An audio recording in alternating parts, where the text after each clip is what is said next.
"Get out of the car before I make this harder than it needs to be," the officer said, his voice sharp enough to cut through the steady hum of traffic as red and blue lights flickered across the windshield, painting Monica Reed's hands in restless color while they rested quietly at 10 and 2 on the steering wheel, her fingers still, her breathing measured. The faint scent of rain drifting in through a barely cracked window as evening settled over the street in a dull gray wash that made everything feel slower, heavier, watched, and for a moment the world seemed to narrow to the reflection of those lights in the glass, pulsing, waiting, judging, while footsteps approached, deliberate and heavy against the asphalt, each one echoing louder than it should have in the silence that had gathered around her car.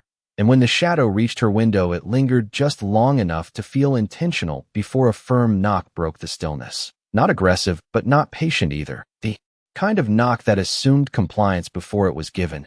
And Monica turned her head slightly, just enough to meet the outline of Officer Tyler Grant standing there. Tall, rigid, his posture straight like the badge on his chest had weight beyond metal, his expression unreadable, but not neutral, never neutral. And when she lowered the window, the cool air shifted between them, carrying the faint scent of wet pavement and something sharper underneath, something unspoken, his eyes scanning her face. Then the interior, then back to her again, as if confirming something he had already decided. "License and registration," he said, not loud, not rushed, just controlled, and Monica reached for her purse slowly, deliberately, every movement precise, as if the space itself required careful navigation. The soft rustle of leather louder than expected in the quiet as she pulled out her wallet and handed over the cards without a word, her gaze steady, her shoulders relaxed, her voice absent by choice. And Tyler took them without breaking eye contact for a second too long before glancing down, flipping through the cards with a slight tilt of his head, the kind of movement that carried more judgment than curiosity. And behind him another cruiser rolled to a stop, its lights joining the first in a layered glow that spilled across the street and onto the faces of a few bystanders who had slowed their steps, drawn in not by noise but by tension, that subtle shift in the air when something feels off but hasn't yet become clear. And Monica noticed them in the side mirror, small figures gathering, watching, their presence turning the moment into something larger than a routine stop, something with an audience. And Tyler stepped back half a pace, speaking into his radio in a low tone that didn't carry but didn't need to. The rhythm of his words clipped, official, final. And when he looked back at her, there was a decision already made in his eyes. "Step out of the vehicle," he said, this time firmer, the words landing heavier. And Monica didn't move right away, not out of defiance but out of calculation, a brief pause where her eyes met his again, searching, measuring. Then she nodded once, a small motion, almost imperceptible, and reached for the door handle. The click of it opening sounding louder than it should have as she stepped out onto the pavement, the cool air wrapping around her, the dampness of it settling against her skin while the lights continued their silent pulse. And for a second everything held, the street, the people, the officers, all suspended in that thin space between action and consequence. And Tyler's gaze followed her closely, not missing a single movement, his hand resting near his belt, not threatening, not relaxed either, just ready, always ready. "Turn around," he said, and Monica did, slowly, her posture straight, her chin level, the faint glow of the lights catching the edges of her profile as she faced away, her hands at her sides, open, visible, controlled, and somewhere behind her a car door shut. Another set of footsteps approached, the sound of a phone camera clicking on barely audible, but present enough to register. And in that moment the street no longer felt like a place of passing cars and routine stops, but like a stage where something unseen was already unfolding, something heavier than the simple exchange of documents and questions, something that pressed quietly against the edges of the scene without revealing itself yet. And Monica stood there in the center of it, still, composed, her silence not empty but deliberate, while the lights kept flashing, steady and relentless, as if marking time towards something neither of them had said out loud. Yet, the metal of the handcuffs caught the flashing lights as they came into view, not yet closed, just waiting in Officer Tyler Grant's hand as he stepped closer behind Monica, the faint jingle of them cutting through the quiet like a signal that something had already been decided. and for a brief second the air seemed to tighten around them, the kind of invisible pressure that makes even distant sounds feel muted, as if the entire street had leaned in without meaning to, and Monica felt it without. Turning, her shoulders remaining level, her hands still open at her sides, palms visible, her breath steady in a slow rhythm she controlled on purpose, because she knew moments like this were not about speed or reaction but about restraint, about understanding that every movement carried weight far beyond itself. And Tyler's voice came again, closer now, lower. Place your hands behind your back. And there was no hesitation in his tone, no question, just instruction, clean and final. And Monica paused for half a heartbeat, not resisting, not complying immediately either, just existing in that narrow space where choice still lived, before she moved, slowly bringing her hands behind her, fingers relaxed, wrists aligned, the motion deliberate enough to be seen, careful enough to leave no room for misunderstanding. And somewhere to the right a car passed at a reduced speed, its tires hissing softly against the damp road, the driver's head turning just enough to catch a glimpse. Before continuing on, carrying the image away like a quiet echo, and Tyler stepped in, close enough now that she could hear the faint rustle of his uniform, the controlled exhale of his breath as he guided her wrists together, the metal cool against her skin but not yet closing, just resting there, as if even the cuffs were waiting for confirmation, and behind them another officer shifted position, his boots scraping lightly against the pavement, his presence adding to the shape of the moment, without altering its direction, and Monica's gaze stayed forward, fixed on the reflection in the darkened window of her own car, where the lights painted everything in fractured color, red sliding into blue, blue into red, over and over again, like time stretching without moving.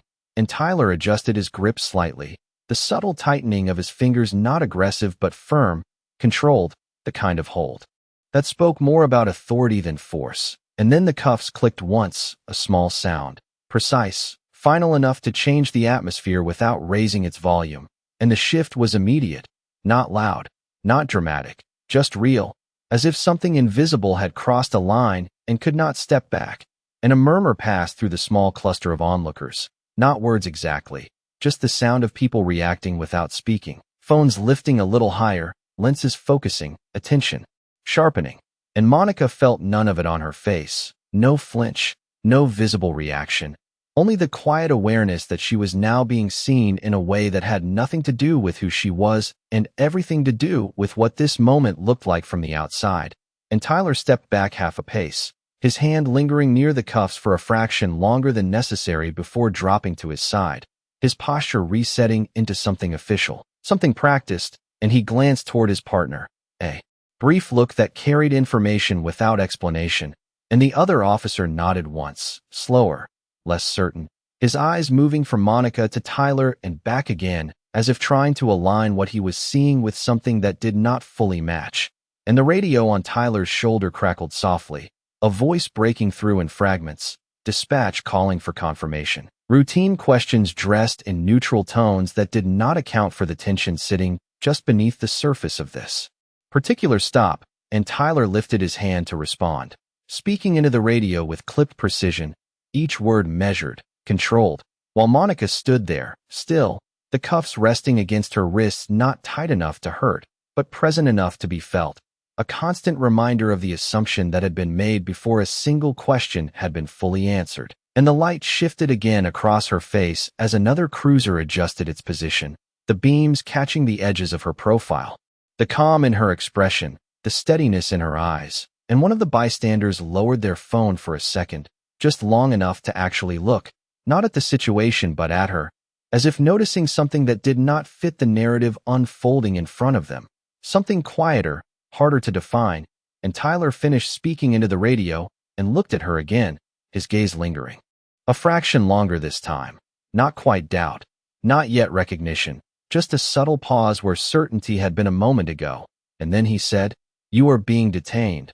The words formal, expected, almost automatic, but the space between them held something else now, something unspoken, something beginning to shift just beneath the surface where neither of them had named it yet. And Monica finally spoke, her voice calm, even, carrying just enough to reach him without rising above the moment. "You are making a mistake," she said, not as a warning, not as a plea, just as a statement placed carefully into the space between them. And for the first time since the lights had come on, Tyler did not respond immediately, his expression holding, his posture unchanged, but the silence that followed was different, heavier, as if the scene itself had paused to consider something it had already set in motion.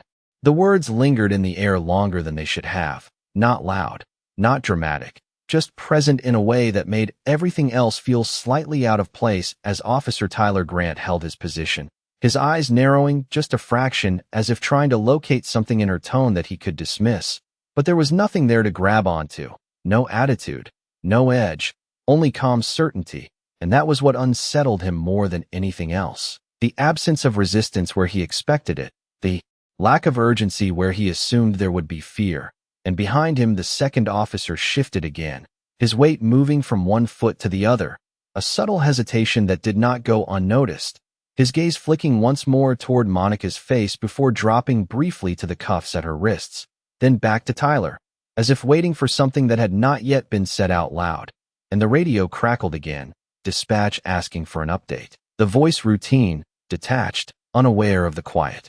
Fracture forming in the moment, and Tyler pressed the button without breaking eye contact, his response measured. One individual detained, traffic stop under review.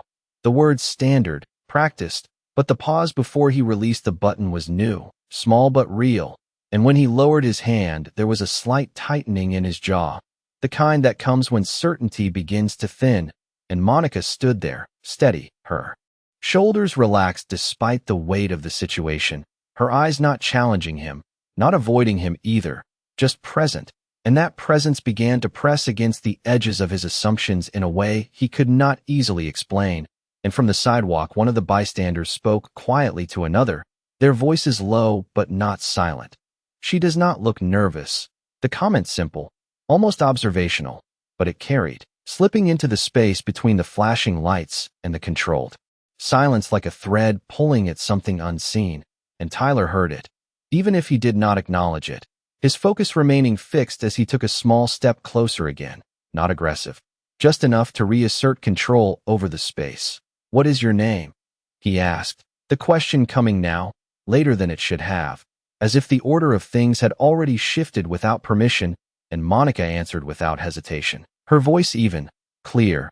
"Monica Reed," she said, each word placed carefully, not rushed, not emphasized, simply stated, and Tyler repeated it under his breath, not loudly enough for anyone else to hear, just enough for himself, testing the sound of it, as if it might reveal something on its own, and for a brief moment his eyes flickered, a subtle change, a recognition not fully formed, like hearing a melody that feels familiar but cannot yet be placed, and he glanced down at the license still in his hand, the name printed there, confirming what she had said, and something about the alignment of that detail with her composure, her tone, her stillness, did not sit the way he expected, and behind him his partner leaned in slightly, his voice low, careful.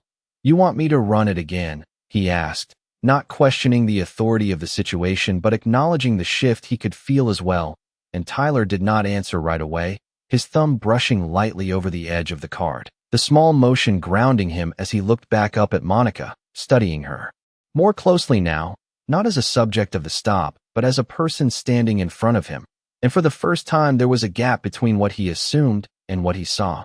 And that gap made everything slower, heavier, more deliberate, and Monica noticed it, not in his words but in the space between them, the hesitation where there had been none, and she did not fill it, did not rush to explain, did not raise her voice. She simply remained as she was, composed, grounded, letting the moment unfold without forcing it. And the lights continued their steady rhythm, red to blue, blue to red, reflecting off the metal of the cuffs, off the windows, off the quiet faces watching from a distance. And somewhere in the background a siren wailed faintly from another street, unrelated but somehow echoing through the scene like a reminder of how routine this was supposed to be, how simple, how ordinary, and yet nothing about it felt ordinary anymore. And Tyler exhaled slowly, the breath controlled but heavier than before, his posture still firm but no longer rigid. And when he spoke again his voice had shifted, just slightly, the edge softened by something he had not fully named. "Why did you say that?" he asked, not accusing, not dismissive, just asking, and Monica met his gaze fully. Now, her eyes steady, her expression unchanged, and for a second the world seemed to quiet around them. The bystanders, the lights, the distant traffic all fading into the background as the question settled between them, and she answered with the same calm precision she had held from the beginning. "Because it is true," she said, and the words did not rise, did not push.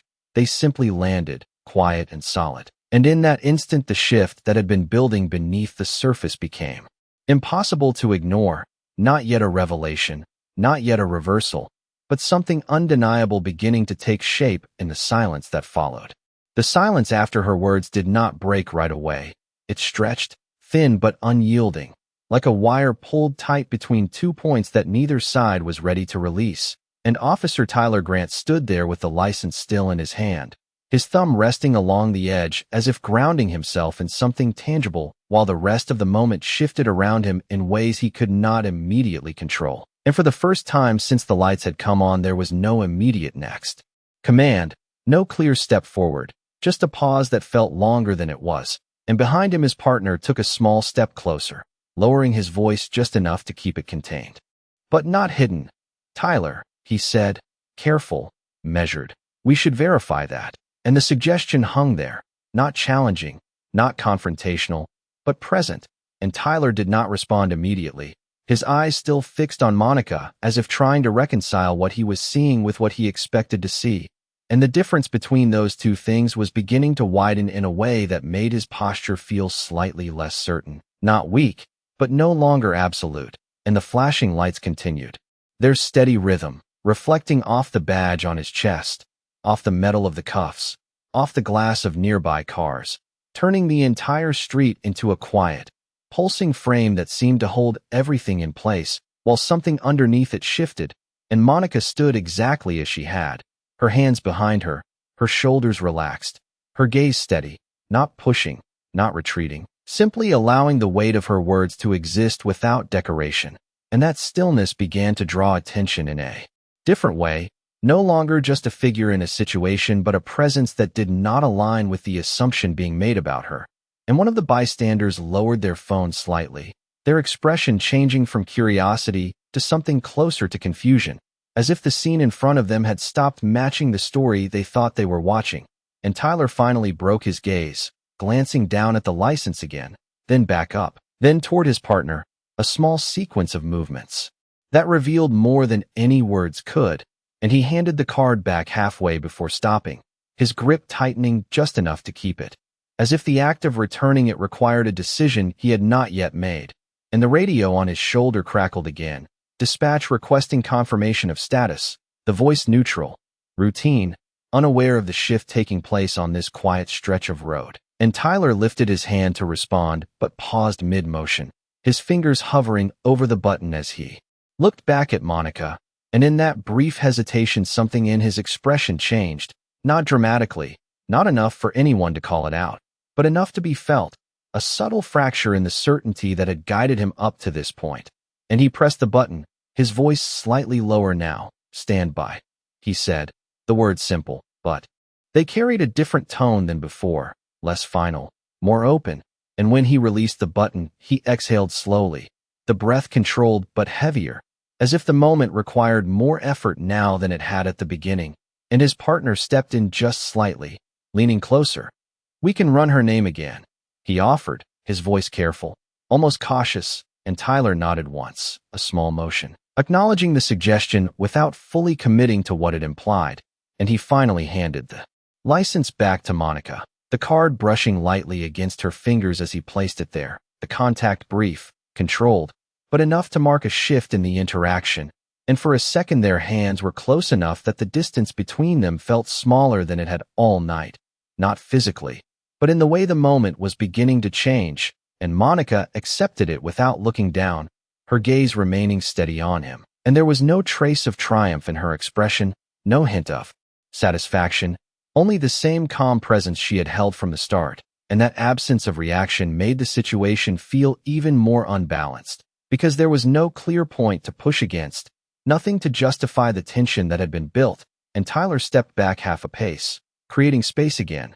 But this time it did not feel like control, it felt like recalibration. Like someone adjusting their footing on ground that was no longer as solid as it had seemed, and the second officer turned slightly toward his cruiser, speaking quietly into his own radio, beginning the process of verification, his tone professional but tinged with something new, something closer to caution, and the sound of his voice blended into the background hum of the scene, leaving Tyler and Monica once again facing each other in a space that had grown heavier, more deliberate, and Tyler looked at her again, really looked this time, not through the lens of assumption, but through the uncertainty that had begun to take hold. And when he spoke, his voice had changed, just enough to notice. "If what you are saying is accurate," he said, the words careful, measured, "then we will sort this out." And the phrasing itself revealed the shift, no longer a command, no longer an accusation, but something closer to acknowledgement, even if it was not fully formed yet. And Monica held his gaze, her expression steady, her voice quiet but clear as she answered, "You already know something is not right."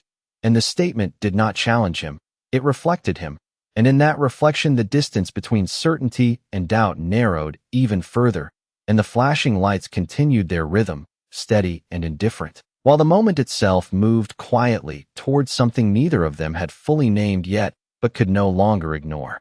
The verification did not take long, but it felt like it stretched across something deeper than time. As the second officer's voice remained low against the radio, his words measured, repeating the name carefully, Monica Reed, followed by a pause that seemed to carry more weight than the question itself, and the static that followed filled the silence in a way that made every small sound on the street more noticeable, the distant hum of engines, the soft shuffle of feet from the onlookers, the faint clicking of a phone camera adjusting focus, all of it folding into the space between the flashing lights that continued their steady pulse without concern for what was unfolding beneath them. And Officer Tyler Grant stood still, his posture no longer rigid but not relaxed either, something in between, something searching for ground that no longer felt as certain as it had minutes ago, and his eyes shifted briefly toward his partner, then back to Monica, as if the answer he was waiting for might appear on her face before it came through the radio. But her expression remained unchanged, calm, steady, not guarded, not revealing, just present, and that presence had become something he could not easily categorize. And then the radio crackled again, sharper this time, clearer, the voice on the other end no longer neutral but edged with recognition. "Unit 3, confirm again. Did you say Monica Reed?" the dispatcher asked, the tone slightly elevated, not alarmed, but attentive in a way that stood out against the routine cadence of earlier transmissions, and the second officer responded immediately, repeating the name, his voice steady but carrying a hint of something new, something closer to caution, and there was a brief silence, not empty but full, the kind of pause that signals a shift before it is spoken aloud. And when the response came back it was slower, deliberate, each word placed with care. "Stand by. That name is flagged for administrative command transfer. Do not proceed until confirmed." And the words landed softly but heavily, like something being set down in the middle of the scene that could not be ignored once seen. And Tyler's jaw tightened just slightly, not out of resistance but out of realization, the kind that arrives quietly but settles deeply. And he looked at Monica again, not the same way as before, not through assumption, but through something closer to awareness. And the space between them changed again, not dramatically, not visibly to everyone, but enough that the air itself felt different, less tense, more uncertain, and one of the bystanders lowered their phone completely now, their attention shifting from recording to simply watching, as if the moment had moved beyond something that could be captured and into something that needed to be understood. And Tyler took a slow breath, his hand resting near his belt, but no longer fixed there, his fingers loosening slightly as he processed the information that had just come through. And behind him his partner turned halfway, his body angled toward the cruiser, waiting for further confirmation, his stance no longer automatic but attentive, and the radio spoke again, this time with finality. "Unit 3, confirmation received. Monica Reed is incoming police captain effective immediately. Repeat, effective immediately." And the words did not raise in volume. They did not echo. They simply existed. Clear and undeniable. And for a second nothing moved. Not the officers, not the bystanders, not even the rhythm of the lights seemed to register, as if the entire scene had paused to absorb the shift that had just taken place. And Tyler's eyes did not leave Monica, but something in them changed, not abruptly, not dramatically, just a quiet recalibration. The kind that happens when a belief is replaced not by force, but by fact. And his hand lifted slightly, hovering near the cuffs at her wrists. But he did not move yet, the moment stretching just long enough to carry the weight of what had happened before anything was undone. And Monica stood exactly as she had from the beginning, her posture unchanged, her expression steady, not asserting, not demanding, simply allowing the truth to settle where it needed to. And the silence between them now was no longer tense. It was heavy, reflective, filled with everything that had led to this point without needing to be spoken aloud. And Tyler finally exhaled, the breath slow, controlled. And when he spoke, his voice was quieter than before, not weaker, but grounded in something new. "Understood," he said, though it was unclear if he was responding to the radio or to the moment itself. And the flashing lights continued to pulse against the street, but they no longer felt like a display of authority. They felt like a backdrop to something that had already shifted. Beyond them, and in that quiet space, with the truth now fully present, the weight of what came next settled gently but firmly into place. For a moment the cuffs did not move. They simply rested there against Monica's wrists as if even the metal needed time to understand what had just been confirmed. And Officer Tyler Grant stood close enough to remove them, but did not act immediately, his hand hovering in that uncertain space where authority had just been rewritten into accountability. And the flashing lights continued their rhythm, red sliding into blue, blue into red, reflecting off his badge, off her hands, off the quiet faces gathered along the sidewalk. But the meaning behind those lights had shifted, no longer signaling control but exposing it. And Tyler's breath came slower now, more deliberate, as he looked at Monica not as a subject of a stop, but as someone he had misread from the very beginning. And that realization did not arrive loudly. It settled, heavy and quiet, pressing against his posture until it softened just enough to be seen. And his partner took a small step back, creating space without being told, his attention moving away from the radio and toward the moment unfolding in front of him, as if recognizing that what mattered now was no longer verification but response. And Tyler finally moved, his fingers reaching for the cuffs with a precision that mirrored how they had been placed, controlled, careful. And when the mechanism clicked open, it was softer than before, less final, more corrective, the sound of something being undone rather than enforced. And he stepped slightly to the side as he removed them fully, not rushing, not hesitating, just completing the action with a focus that carried more weight than the motion itself. And Monica brought her hands forward slowly, her wrists free now, but still composed, her posture unchanged, her expression steady. And for a second neither of them spoke, the silence between them no longer tense but reflective, filled with everything that had just passed without needing to be listed or explained. And one of the bystanders exhaled audibly, a quiet release of breath that seemed to ripple outward, shifting the atmosphere from observation to awareness. And a few phones lowered, not out of disinterest, but out of recognition that what they had witnessed was no longer something to capture, but something to understand. And Tyler straightened slightly, his shoulders adjusting, not to reclaim authority, but to meet the moment as it now stood. And when he spoke, his voice had changed again, lower, steadier, stripped of the edge it carried before. "Ma'am," he began, the word deliberate, chosen, not automatic. And he paused briefly, not searching for language, but allowing space for it to matter. "There has been a misunderstanding," he said, the phrase simple, almost insufficient compared to what had just unfolded, but it was what he had, and it was offered without defense, without excuse. And Monica looked at him, her gaze direct but not sharp, her expression neither forgiving nor condemning, just present. And she did not respond immediately, allowing his words to settle the same way hers had earlier, without interruption. And the second officer turned slightly away, giving them that space without being instructed, his radio quiet now, his role shifting into the background as the moment centered itself between the two of them. And the flashing lights continued, but they felt distant now, almost separate from the scene, like a reminder of what had been rather than what was, and Tyler's hand dropped fully to his side, no longer near his belt, no longer positioned for control, just resting there. And he took a small step back, not retreating but acknowledging distance, acknowledging that the space between them needed to be different. Now, and Monica adjusted her sleeves lightly where the cuffs had been. The motion small, almost routine, but it marked the transition from one state to another, from assumption to recognition, from silence to presence. And when she finally spoke, her voice remained calm, even, carrying no raised tone, no visible frustration, just clarity. "You acted before you understood," she said, and the words were not harsh, they were precise. And Tyler nodded once. A small acknowledgement, not defensive, not dismissive, simply accepting what had been stated. And for the first time since the stop began, his gaze lowered briefly, not out of avoidance but reflection, as if replaying the moment in his own mind now with the information he had not allowed himself earlier.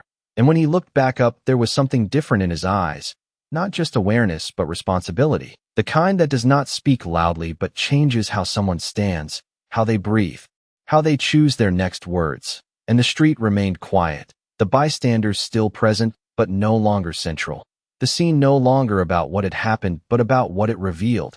And Tyler took another slow breath, grounding himself in the moment as it now existed, not as it had been. And the shift between those two states lingered in the air, steady and undeniable, as the night continued around them, unchanged in its setting but altered in its meaning. The space between them held steady, no longer fragile but not yet resolved. As the night settled deeper around the scene, and the flashing lights began to feel less like a command and more like an echo of something that had already passed, and Monica Reed stood with her hands now free, her posture unchanged, her presence grounded in a way that did not need to assert itself to be felt, while Officer Tyler Grant remained a step back, his stance no longer rigid, his shoulders slightly lowered as if the weight of what had just happened had shifted from the situation onto him. And for a moment neither of them spoke, the silence not empty, but filled with the quiet processing of everything that had unfolded in the span of a few minutes. And from the sidewalk the bystanders had begun to disperse slowly, their attention no longer fixed on the scene, some lowering their phones completely, others exchanging brief glances as they walked away, the energy of observation dissolving into something more private, more reflective. And the second officer moved toward the cruiser, his radio clipped back into place, his role returning to routine, but his pace slightly slower than before, as if the moment had left something behind that could not be fully shaken off. And Tyler finally spoke again, his voice measured, controlled, but carrying a sincerity that had not been present. "Earlier, you are right," he said, the words simple, direct, and he did not rush them, allowing them to land fully between them. And Monica listened without interruption, her gaze steady, her expression unchanged, not seeking acknowledgement, but recognizing it when it was given. And Tyler continued, "I made an assumption before I had all the facts." And this time his voice lowered slightly at the end of the sentence, not out of uncertainty, but out of recognition, as if the admission itself required a different tone than the commands he had started with. And the air between them shifted again, not with tension but with clarity. And Monica took a small breath, her shoulders rising just slightly before settling again. And when she spoke, her voice remained calm, even, carrying the same quiet strength that had been present from the beginning. "It happens more often than you think," she said, not as an accusation, not as a complaint, but as a statement that existed beyond this single moment. And Tyler nodded once, slowly, the motion deliberate, as if he understood that what she had said reached further than what he could immediately respond to. And he glanced briefly toward his partner, then back to her, grounding himself again in the present. "It should not," he replied, and the words were not defensive, they were reflective, carrying a weight that suggested he was not just speaking about this moment, but about something larger that he was only now beginning to see more clearly. And Monica held his gaze for a second longer, then let it soften slightly, not in approval, not in dismissal, but in acknowledgement that the conversation had moved from confrontation into something more honest. And the street around them continued to settle, the passing cars returning to normal speed, the distant hum of the city resuming its usual rhythm. and the flashing lights from the cruisers still painted the scene in alternating colors, but they no longer defined it. They simply existed within it. And Tyler shifted his weight slightly, taking a small step back to create more space, not out of formality but out of respect, and his hands rested loosely at his sides, no longer positioned for control, and he spoke again, this time with a steadiness that felt earned rather than assumed. If there is anything further you need from us right now, please let me know. And the phrasing itself carried a clear shift from command to offer, from authority to service, and Monica considered the words for a brief moment, her eyes moving past him toward the cruisers, the officers, the street, taking in the entire scene as it now stood, and then back to him. And she shook her head slightly, a small, controlled motion. What I need, she said, her voice quiet but firm, is for this not to happen to the next person. And the sentence did not rise. It did not push. It simply settled into the space between them with a clarity that made it impossible to ignore, and Tyler did not respond immediately, the words finding their place somewhere deeper than a quick reply could reach, and he nodded again, slower this time, more deliberate, as if acknowledging not just her request but the responsibility within it, and the moment held for a second longer, steady, grounded, before beginning to move forward again, not back to what it had been, but into something changed. Something quieter but more aware, as the night continued around them, unchanged in its appearance but altered in its meaning. The street began to breathe again, slowly, almost cautiously, as if it needed permission to return to normal after what had just unfolded, and the cruisers remained where they were, but their presence no longer carried the same weight. Their lights still flashing but softer somehow, less commanding, more like a fading signal that had already done its job. And Monica Reed stood beside her car, the quiet strength in her posture unchanged, her hands now free but still composed at her sides, her gaze steady as she took in the scene not as someone caught in it, but as someone who understood it. And Officer Tyler Grant shifted slightly, his stance no longer fixed in place, his attention moving between her and the environment around them, as if recalibrating not just his position but his understanding of everything that had just occurred. And his partner returned to the cruiser, opening the door and speaking briefly into the radio again, his voice lower now, controlled, the tone no longer procedural but mindful, as if aware that this moment would not simply disappear once the lights turned off, and the sound of the radio faded into the background as Tyler took another small step back, giving Monica space that felt intentional, not forced. And for a moment he looked at the ground, not in avoidance but in reflection, as if tracing back the sequence of events step by step, trying to identify the exact moment where assumption had taken the place of awareness. And when he looked back up, there was a clarity in his expression that had not been there before, something quieter, more grounded. And Monica noticed it without reacting, her presence remaining steady, her silence still doing more than words could. And a car passed slowly down the street, its headlights sweeping across them before continuing on. The driver not stopping this time, not lingering, just moving forward as the world resumed its usual rhythm. And Tyler spoke again, his voice calm, measured, but carrying a sincerity that felt more complete now. I understand what you said, he began, the words deliberate, about the next person, and he paused briefly, not searching for what to say but making sure it mattered when he said it. It will stay with me, he added, and there was no emphasis, no performance in the statement, just a quiet commitment that existed without needing to prove itself. And Monica held his gaze for a moment, her expression unchanged but her eyes softening just slightly, not in approval, but in recognition that something had shifted beyond the surface of the situation, and she nodded once, a small, controlled motion that acknowledged his words without expanding on them. And the second officer stepped out of the cruiser again, closing the door gently behind him, his movements slower than before, more deliberate, as if the weight of the moment had reached him as well, and he glanced toward Monica briefly, then toward Tyler, a silent exchange passing between them that did not need to be spoken, and the flashing lights from the cruisers began to dim as one of them was switched off, the sudden absence of color changing the feel of the street instantly, removing the constant pulse that had defined the scene and leaving behind a quieter, more natural darkness.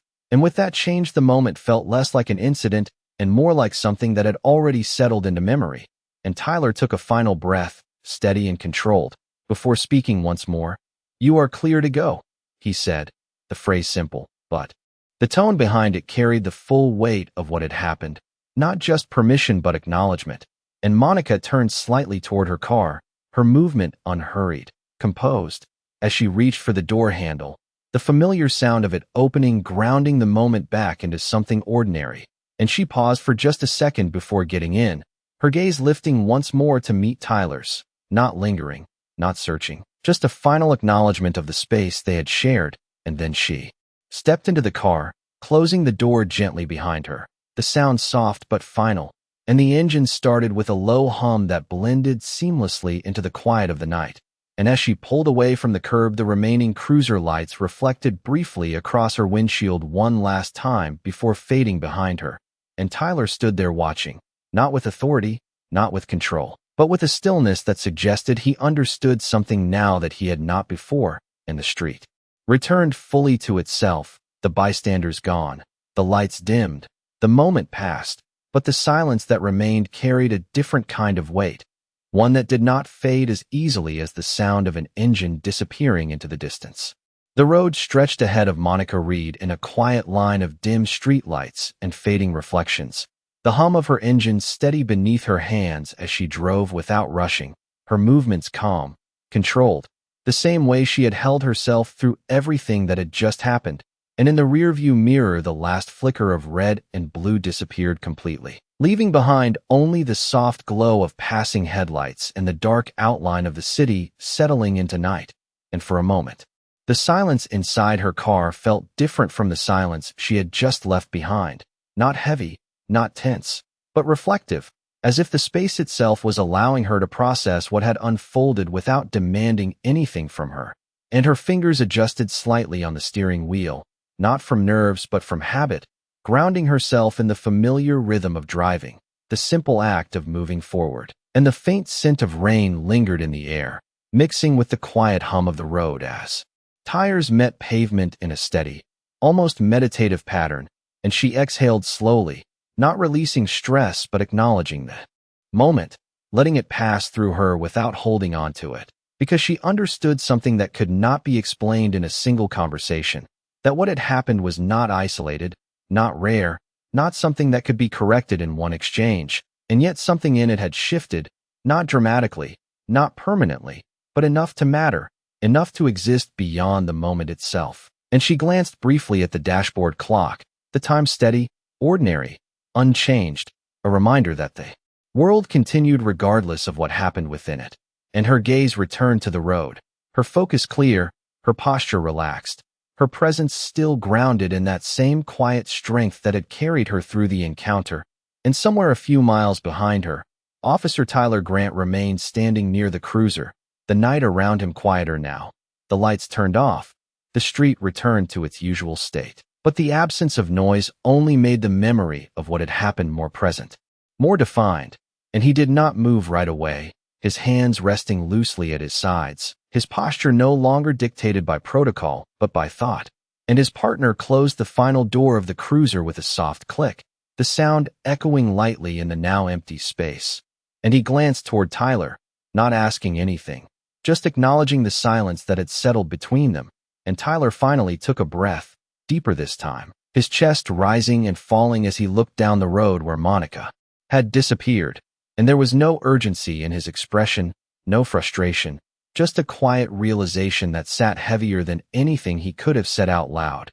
And he replayed the moment in fragments, not the commands, not the procedure, but the pauses, the hesitation, the look in her eyes when she said, "You are making a mistake," and the way she had not raised her voice, not pushed, not resisted, and how that had unsettled him more than anything else. And he understood now that it was not her words that had shifted the moment. It was her presence, the calm certainty that did not need to prove itself. And that realization stayed with him as he moved slowly toward the cruiser, his steps measured, not out of caution but out of thought. And he rested his hand briefly on the door before opening it, the cool metal grounding him in something tangible as the rest of the moment remained abstract. And his partner spoke quietly, breaking the silence just enough to be heard. That was not routine, he said, and Tyler nodded once, not looking at him, his gaze still forward. No, he replied. The word simple, but it carried more than agreement. It carried recognition, and he paused for a second longer before adding, "It should not have been." And the statement hung there, not directed at his partner, not even fully at himself, but at the moment as a whole. And the cruiser engine started with a low hum, blending into the quiet of the street as they prepared to move again. And Tyler sat there for a second before pulling away, his hands steady on the wheel, his posture composed. But something in the way he looked at the road had changed, not in direction, but in awareness, as if every passing car, every quiet street, every routine stop now carried a question he had not asked before. And ahead of him the city stretched out in familiar patterns of light and shadow, unchanged in appearance, but no longer entirely the same. Because once something is seen clearly, it does not return to what it was before. It becomes part of how everything else is understood. And as both cars moved in different directions through the night, the distance between them growing, the moment they had shared did not disappear. It settled, quietly, into something that would follow them forward, not loudly, not visibly, but steadily, like a reflection that does not fade when the lights are turned off. The city moved on the way it always did, quiet in some places, restless in others. But for Officer Tyler Grant, the rhythm felt slightly out of sync as he drove through familiar streets that no longer felt entirely familiar. The glow of traffic lights reflecting off his windshield in slow intervals, red to green, green to yellow, each shift marking time, but not settling his thoughts. And his hands remained steady on the wheel, his posture composed. Yet there was a subtle tension in the way his fingers rested, not tight, just aware, as if the muscle memory of routine had been interrupted by something that refused to fade. And beside him the radio remained silent for a stretch longer than usual. No calls, no dispatch interruptions, just the low hum of the engine and the soft whir of tires against asphalt. And that quiet left space for reflection, the kind that did not ask permission before arriving. And Tyler's mind returned not to the beginning of the stop, but to the middle, to the exact moment when certainty had shifted into hesitation, when Monica Reed had spoken without raising her voice, without changing her posture. And something in that steadiness had forced him to see the gap between what he assumed and what was actually in front of him. And he exhaled slowly, his gaze fixed on the road ahead, but his thoughts moving somewhere behind it, retracing the sequence not to justify it, but to understand it. And a car passed him in the opposite direction, its headlights cutting briefly across his face before disappearing into the night, leaving behind a momentary brightness that faded just as quickly as it came. And he adjusted his grip on the wheel slightly, grounding himself again in the present, in the simple act of driving, of moving forward, even as his thoughts lingered in a moment that had already passed. And his partner sat beside him, quiet, not pressing conversation, not filling the silence, just present. And after a while he spoke, his voice low, measured. "You thinking about it?" he asked, not as a question that needed an answer, but as an acknowledgement of something already understood. And Tyler nodded once, his eyes still forward. "Yes," he said. The words simple but carrying weight, and the partner shifted slightly in his seat, glancing out the window before looking ahead again. "It happens fast," he added, not defending, not excusing, just stating something that had always been part of the job. And Tyler listened, the words settling without resistance. But this time they did not close the conversation. They opened it, because he understood now that speed was not the issue. It was what filled that speed, what guided it, what shaped the decisions made in those first seconds before thought had time to catch up. And he spoke again, his voice steady, quieter than before. "That is the problem," he said, and there was no frustration in his tone, only clarity. And the cruiser turned onto a wider road, the streetlights stretching further apart, casting longer shadows across the pavement, and the city opened up in front of them, familiar but altered, not in structure but in meaning. And Tyler's gaze moved briefly to the dashboard, then back to the road. And he thought about the way Monica had stood there, not defensive, not confrontational, just present, and how that presence had held its ground without pushing. And he realized that what had unsettled him was not just that she was right, but that she had been right without needing to prove it. And that understanding stayed with him as they drove, quiet but persistent, and his partner leaned back slightly, resting his arm against the door. "She handled that different," he said after a moment, and Tyler nodded again. "Slower this time." "She did," he replied, and the simplicity of the exchange carried more than either of them expanded on, because there was no need to explain what they both understood, and the road continued ahead, steady, predictable. But the way Tyler moved through it had shifted, not visibly, not dramatically, but enough that each passing moment felt more deliberate, more aware, and somewhere ahead another call would come, another stop, another decision. But this time the space between reaction and understanding would not be the same, and as the cruiser moved deeper into the night, the memory of what had happened did not fade into the background. It remained, not as a weight to carry, but as a lens to see through, quiet, steady, and impossible to ignore.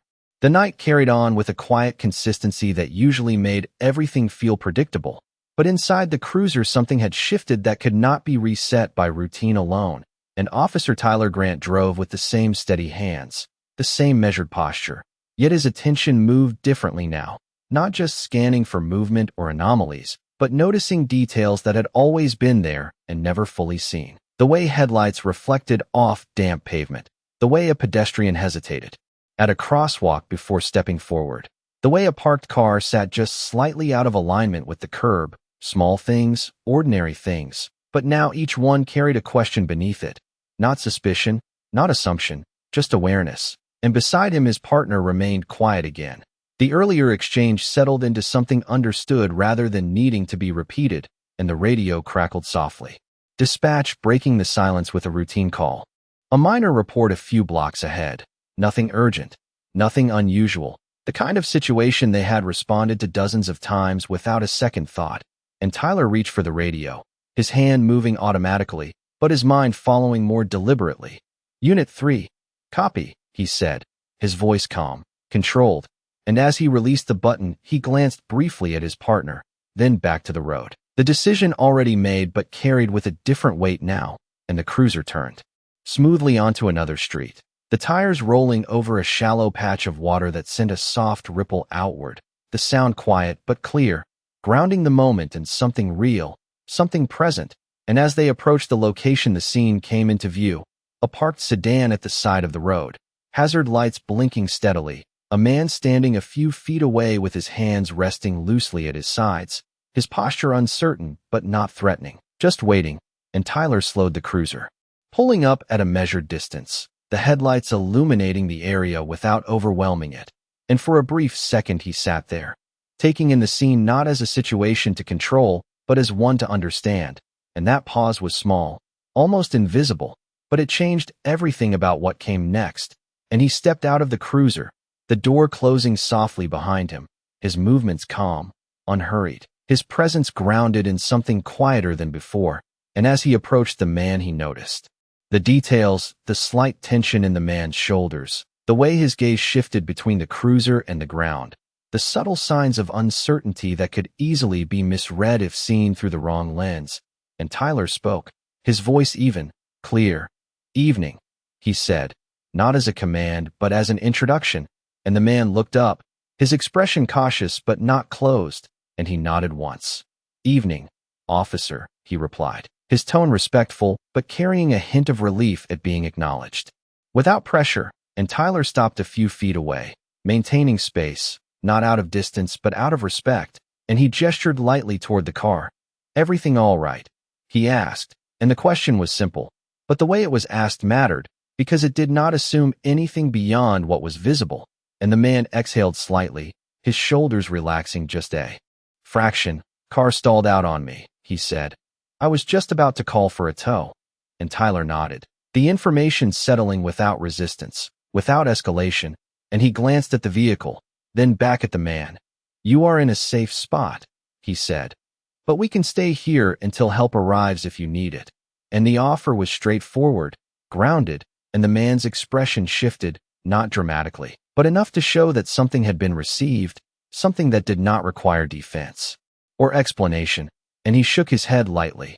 "I appreciate it, but I should be fine," he said, and Tyler nodded again, stepping back slightly, not ending the interaction abruptly, but allowing it to close naturally.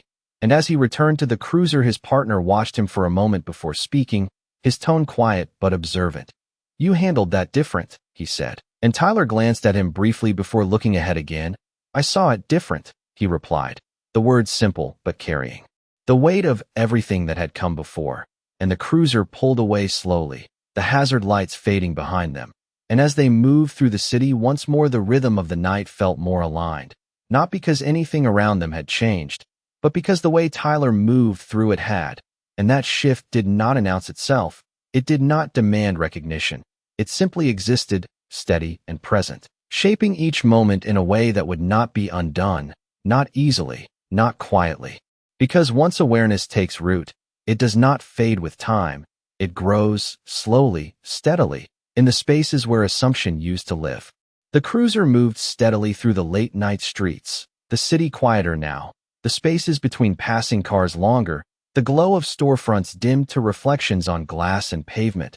And Officer Tyler Grant drove with a calm that felt different from earlier in the shift, not lighter, not easier, but clearer, as if something had settled into place within him that no longer needed to be questioned every second. And the rhythm of the road matched the rhythm of his breathing, slow, even, deliberate. And beside him his partner remained relaxed, one arm resting near the window, his gaze moving casually across the street ahead, the tension from earlier replaced by a quiet awareness that lingered without needing to be spoken. And the radio remained mostly silent, only occasional updates passing through in routine tones, none of them urgent, none of them demanding immediate action. And that quiet gave space again for thought. But this time it was not the same kind of reflection as before. It was not about replaying what had happened. It was about recognizing what had changed because of it. And Tyler glanced briefly at a storefront window as they passed, catching a faint reflection of the cruiser, the badge on his chest, the outline of his own posture. And for a second the image held his attention, not out of vanity but out of recognition, as if he was seeing himself from a distance, through a different lens, one that did not rely on habit or assumption. And he exhaled slowly, returning his focus to the road, his hands steady on the wheel, his movements controlled but no longer automatic. And ahead a traffic light turned red, and he slowed the cruiser smoothly, coming to a complete stop at the intersection, the engine idling quietly as the light cast a soft glow across the dashboard. And in that pause, with nothing pressing forward, no urgency pulling at the moment, he spoke, his voice low but clear. "There is a difference between control and understanding." And his partner turned his head slightly, listening, not interrupting. And Tyler continued after a brief pause, choosing his words carefully. "I think I have been confusing the two." And the statement settled into the space between them, not as a confession but as a realization, something acknowledged rather than defended. And his partner nodded once, slow, thoughtful. "A lot of people do," he said, not minimizing, not dismissing, just stating something that carried its own weight. And the light turned green, and Tyler eased the cruiser forward again, the motion smooth, unhurried. And the city opened up ahead in a long stretch of road lined with quiet buildings and occasional streetlights. And as they drove, a pedestrian stepped toward a crosswalk a short distance ahead, hesitating slightly at the curb. And Tyler noticed the pause immediately, not as a disruption but as a detail. And he slowed the cruiser again, coming to a gentle stop well before the crosswalk, giving the person space. And the pedestrian looked up, surprised for a brief second, then nodded and crossed, their steps quick at first, then steady as they moved across the street. And Tyler waited, his hands resting lightly on the wheel, his gaze steady. And when the pedestrian reached the other side, they glanced back once, a small acknowledgement. And Tyler returned the gesture with a subtle nod. Nothing more, nothing needed. And as the cruiser moved forward again, his partner glanced at him briefly, a faint hint of a smile in his expression, not exaggerated, not teasing, just recognition. And Tyler did not respond with words, but his posture remained steady, grounded. And the moment passed without needing to be explained, because it spoke for itself. And the road stretched ahead once more, quiet, predictable, yet different in a way that could not be seen but could be felt. And somewhere across the city Monica Reed moved through her own night, separate now in distance but connected in impact. The moment they had shared no longer active but not gone. existing instead as something that had shifted more than just a single interaction, something that had changed how one person saw, how one person chose, how one person moved forward. And as the cruiser continued through the quiet streets, the night no longer felt like something to move through quickly. It felt like something to move through with awareness, each moment carrying the possibility of choice.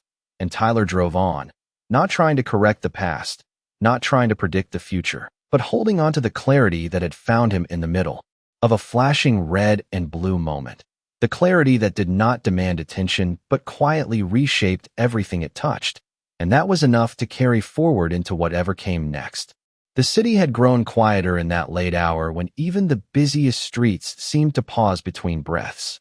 And inside the cruiser, Officer Tyler Grant drove with a steadiness that no longer came from routine, but from intention, his hands resting lightly on the wheel, his posture composed, his eyes moving across the road with a clarity that had not been there at the start of the night. And the glow of the dashboard cast a soft light across his face, reflecting something calmer, something more grounded, as if the noise of assumption had finally been replaced by something quieter but stronger.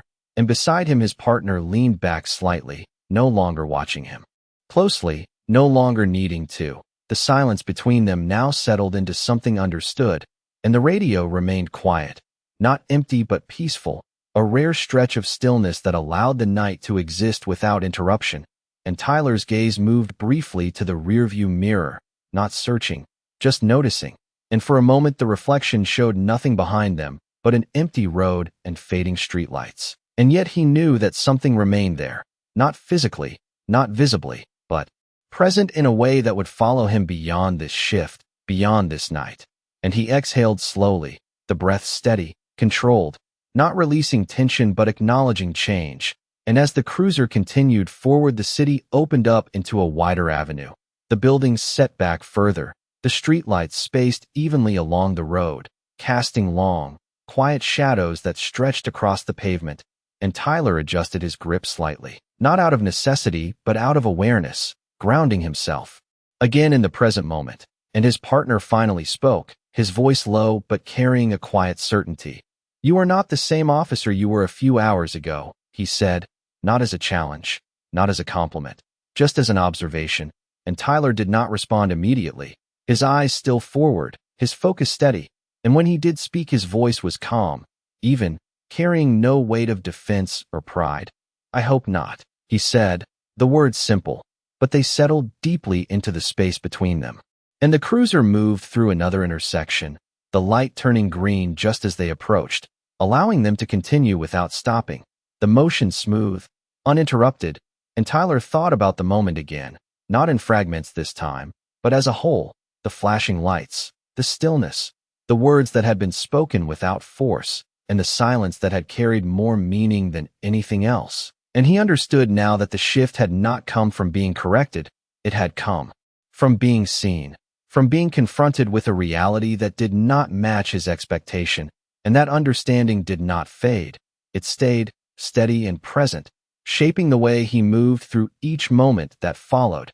And ahead the road curved slightly, leading them toward the edge of the district where the city lights softened into longer stretches of darkness.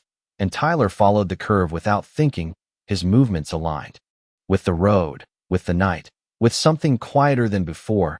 And somewhere across the city, Monica Reed moved through her own path, separate in distance but connected in impact, her presence no longer part of the scene, but still part of the change it created.